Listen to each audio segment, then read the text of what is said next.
Rachel paced the street. The sun was shining brightly, the birds were singing, but nothing pleased her. It was hard for her to feel happy when she had been released from prison just 3 weeks ago. She had been sent there as a young pregnant girl, but she didn't even know she was pregnant at the time. Everything was very confusing. Rachel's parents drank heavily. She had never met her grandparents and only knew that her mother had run away with her father, who quickly abandoned her. Therefore, the girl never saw her daddy either. But in her short life, a veritable row of the men passed before her eyes. Her mother, Grace, changed husbands like a pair of gloves, and she made her call each of them daddy. Rachel loved her mother very much. She hadn't any relatives else. After finishing school, the first thing Rachel did was enrolling to the college with a dormitory. She didn't care what profession she would have. The main thing at that moment was to move out from under her mother's roof. Life in the dormitory turned out to be a lot of fun. There were no drunken parties or fights, but she had roommates with whom she cooked, walked, and looked for work. Rachel got lucky in this regard as none of her roommates were unemployed. They had 3 girls in their room, and none of them were lazy. Rachel was hired as a waitress in a cafe, and her roommates were hired there as well to wash dishes and clean vegetables. Rachel happened to be the prettiest of the 3.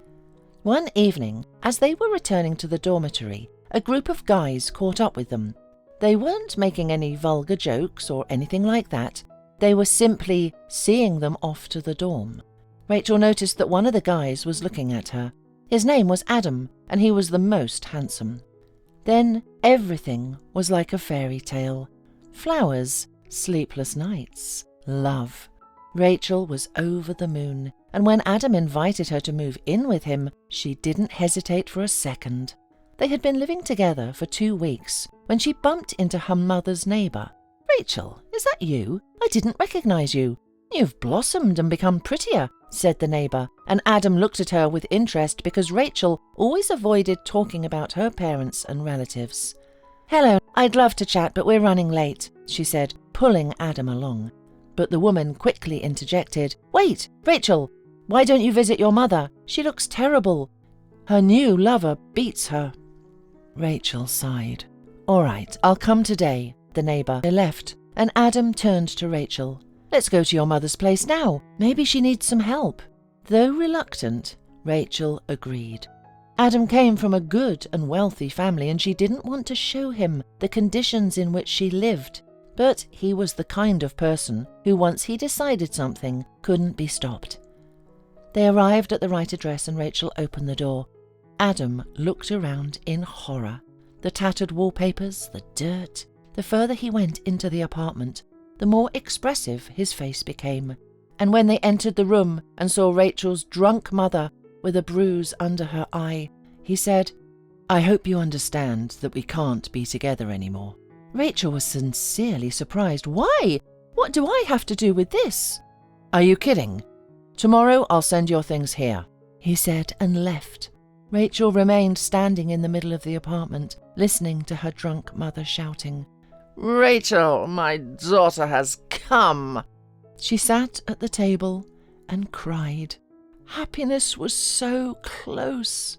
She almost believed that nothing like this would happen again in her life, and she had foolishly refused the dormitory when she moved in with Adam.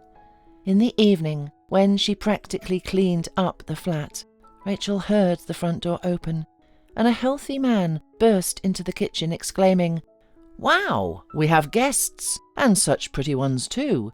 He grinned slyly and continued, "I'm your mother's husband, and you must obey me. Come here." From the room, like a fury, Rachel's mother flew out and yelled, "Get your dirty hands off her!" But the man waved his hand and sent her to the wall. He was advancing, throwing off his clothes as he went, and Rachel realized that it was the end for her. Suddenly, she felt something in her hand. She was sentenced to 5 years in prison, and only there she discovered she was 15 weeks pregnant. Upon giving birth, the prison doctor told her, "You won't have a normal life anymore. 1 in 1,000 might become a normal person after such a long sentence. give up the child. He will be adopted and everything will be better for him."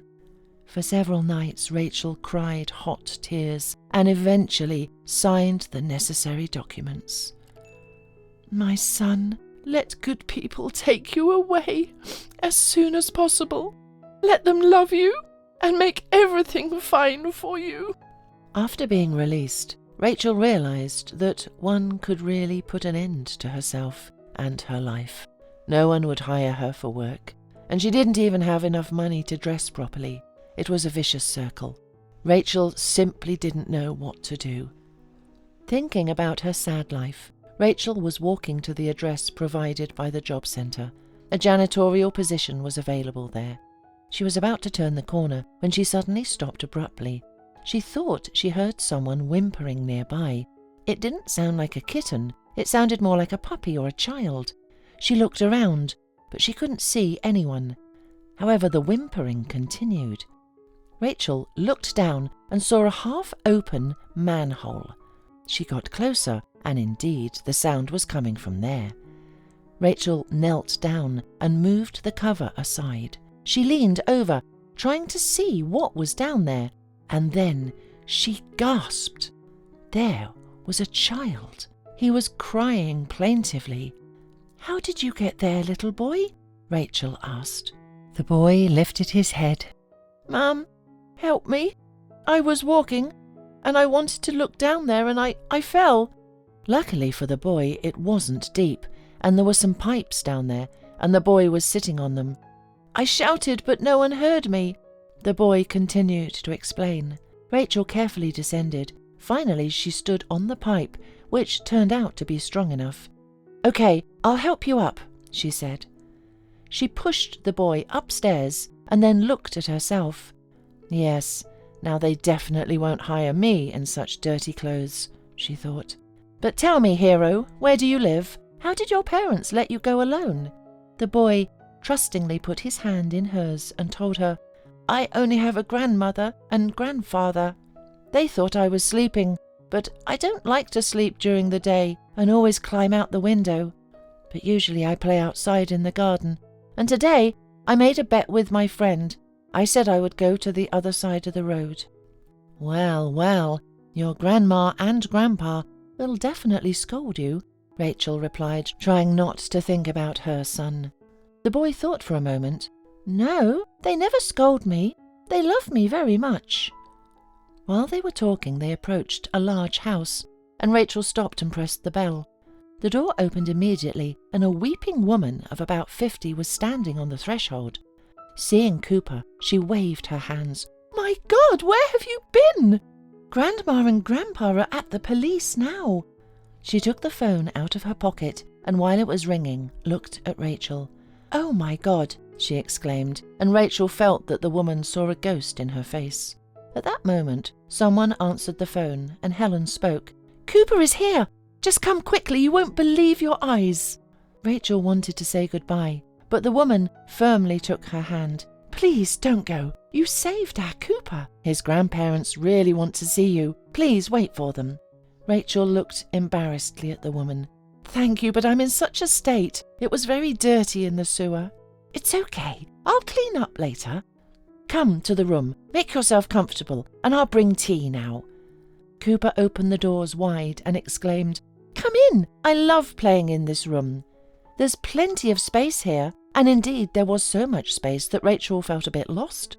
However, she soon noticed something that made the strange behaviour of the housekeeper understandable. A large portrait of her was hanging on the wall. Rachel took a few steps forward while Cooper began running his train on the railroad. She gazed silently at the portrait of herself, which was simultaneously familiar and unfamiliar. Rachel had never had hair as long as the woman in the portrait, and even before prison she had always preferred trousers to dresses, and here she was, wearing a light flowered dress. Suddenly the door slammed open. Cooper ran over to an elderly woman who appeared to be about 60 years old, but her deeply etched wrinkles suggested she had experienced a lot of pain in her life. The woman looked at Rachel and swayed. "Grace?" Rachel turned her gaze to the portrait, wondering if the woman might be her mother, because she remembered her with bruises and short tousled hair. "My God, Rachel, it's you!" the woman exclaimed as she rushed over to hug her. The elderly man who had come in behind her grabbed his heart in surprise. After an hour, everyone sat at the table, while Rachel, leaning her head and staring at the table, listened. "Many years ago, Grace fell in love, but all her boyfriend did was hanging out and drinking. We locked her up and tried to talk to him, but she ran away with him.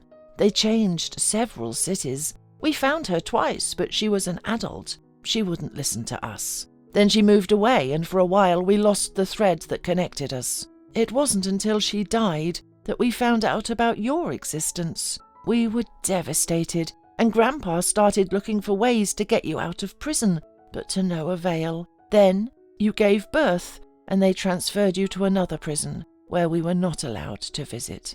We used up all our savings to get Cooper back. Rachel, according to our calculations, you weren't supposed to come back for another year. They let me go earlier. I just can't wrap my head around why my mum didn't tell me about you. Will you let me stay with you and Cooper?"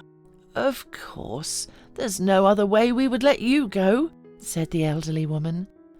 Rachel couldn't hold back her tears any longer.